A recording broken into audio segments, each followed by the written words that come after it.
السلام علیکم ورحمۃ اللہ وبرکاتہ۔ میں اپنے پیارے مسلمان بھائیوں کو یہ بات بتانا چاہتا ہوں کہ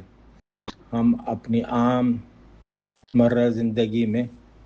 اکثر اوقات ایسا ہوتا ہے، بیشتر اوقات کہ ہم اعوذ باللہ من الشیطان الرجیم کہنا اور بسم اللہ الرحمن الرحیم پڑھنا یہ بھول جاتے ہیں، حالانکہ ان دونوں چیزوں کی بہت زیادہ برکت اور فضیلت ہے۔ ان الفاظ کو پڑھنے سے یعنی اعوذ باللہ من الشیطان الرجیم بندہ اللہ تعالیٰ کی پناہ میں آ جاتا ہے، اور ہر کام کی شروعات اللہ کے نام سے کرنے سے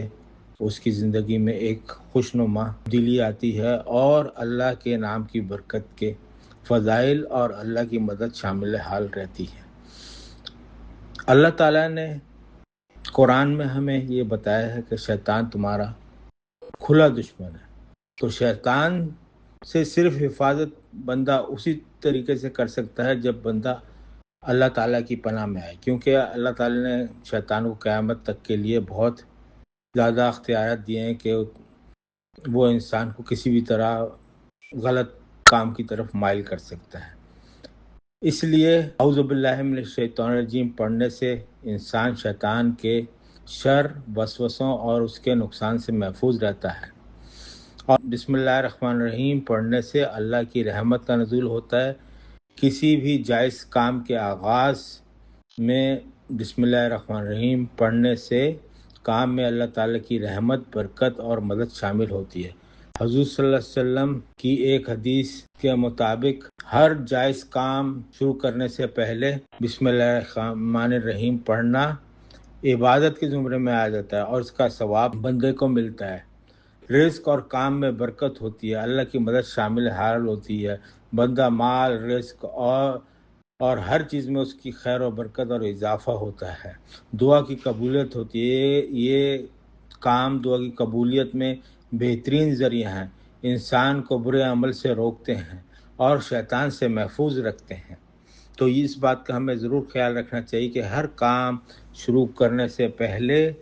اعوذ باللہ من الشیطان الرجیم بسم اللہ الرحمن الرحیم پڑھ لیا کریں۔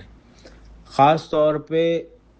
اگر ہم قرآن پڑھیں تو ہمیں ضروری ہے کہ اعوذ باللہ من الشیطان الرجیم پڑھیں، اور ویسے ہر کام شروع کرنے سے پہلے بسم اللہ الرحمن الرحیم پڑھنا اللہ کی رحمت، برکت، مدد کو شامل حال کر دیتا ہے، اور بندے کو ہر چیز میں کامیابی ہوتی ہے، اور ہر بری چیز اور نقصان سے بندہ محفوظ رہتا ہے۔ اعوذ باللہ من الشیطان الرجیم تعوذ ہے، اور بسم اللہ الرحمن الرحیم تسلیم ہے۔ اعوذ کا مفہوم، اس کا مطلب یہ ہے کہ میں پناہ مانگتا ہوں اللہ کی شیطان مردود سے۔ یہ انسان کے باطنی تزکیے کا ذریعہ ہے، جہاں قاری قرآن پڑھنے یا کسی نیک کام کرنے سے پہلے اپنی زبان اور دل کو شیطانی وسوسوں سے پاک کرتا ہے۔ تسلیمہ کا مفہوم، اس کا مطلب ہے کہ اللہ کے نام سے شروع کرتا ہوں جو بڑا مہربان نہایت رحم والا ہے۔ یہ کلمہ اللہ کی حاکمیت اور اس کی صفت رحمانیت کا اعتراف ہے، جس میں ہر کام میں برکت شامل ہوتی ہے۔ حضور صلی اللہ علیہ وسلم نے فرمایا ہے کہ اگر کسی بندے کو بہت زیادہ غصہ آ رہا ہو تو وہ اعوذ باللہ من الشیطان الرجیم بسم اللہ الرحمن الرحیم 3 مرتبہ پڑھ لے، اس سے اس کا غصہ ختم ہو جائے گا، کیونکہ غصے میں آ کے انسان کوئی بھی غلط کام، کوئی بھی گناہ کر سکتا ہے۔ حضرت معقل بن سیار سے مروی کہ آپ صلی اللہ علیہ وسلم فرمایا، جو شخص صبح کے وقت 3 مرتبہ اعوذ باللہ السمیع العلیم من الشیطان الرجیم پڑھے اور سورہ حشر کی آخری 3 آیت پڑھے تو اللہ تعالیٰ اس کے لیے خیر و برکت عطا کرتے ہیں، اور اس کے ہر کام میں آسانی ہوتی ہے۔